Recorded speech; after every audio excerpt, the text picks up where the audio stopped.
Should governments help large firms innovate? Should that be a task for the private sector alone?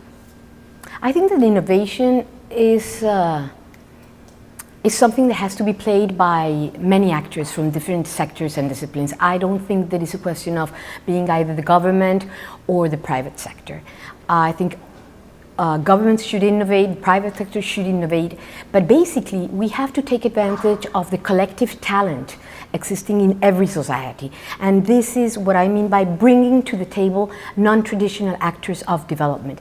They are the ones who are capturing at the grassroots level new talent, new innovations that can be scaled up to governments and to big firms. What other tools can be used to foster social innovation in big Latin American firms, government or private sector led? Again, I think that there are many tools, but basically I think that something extremely important that we need in the region and that we don't have is that we need public policies that are open to innovation. I think we've got a lot of red tape, lots of regulations, rules and procedures that in one way or the other prevent people from scaling up new startups and so on. So first of all, open public policies. Second, I think that you need financial resources and you need incentives for this kind of things. And there is no money for innovation because governments are very much afraid of risking themselves. Foundations and NGOs do not have the money to do so. And the private sector keeps itself in the very traditional sense of social corporate responsibility.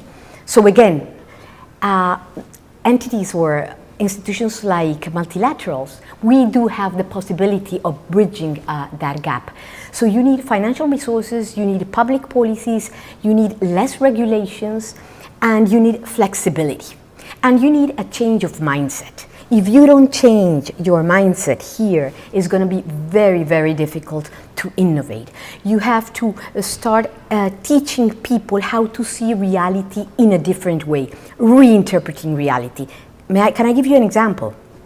We are, for example, at this very moment, adapting a model in which we are using the highly sensitive capabilities of visually impaired women in the early detection of breast cancer.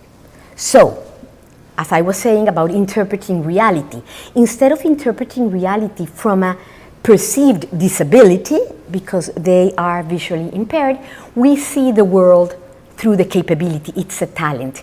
Visually impaired women with the proper training, they can detect up to 40 or 50% of malformations or tumors that the doctor or the gynecologist or the mastology, not visually impaired, cannot detect. So again, it's sort of like the transit between a perceived disability being transformed into a capability. So that is what I want to. This is the way I'm understanding mindset, an open mindset.